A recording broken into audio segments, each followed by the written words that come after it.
Hi, I'm going to share about Showdigs in this video. How to start showing the property in Showdigs. I'm going to start show this property. You can click on this property and you can first start showing, and then we need to choose agent showing or self showing. We choose self showing and we need to enter the property code here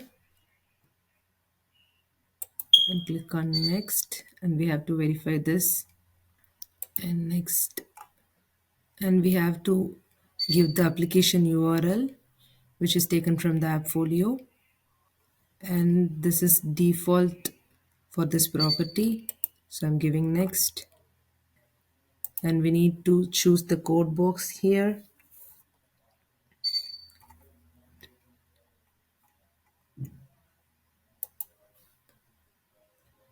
I'm giving this code box and I'm giving some notes,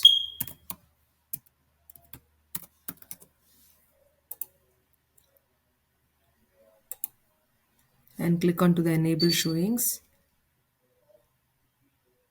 though, so the showing is enabled now. Thank you.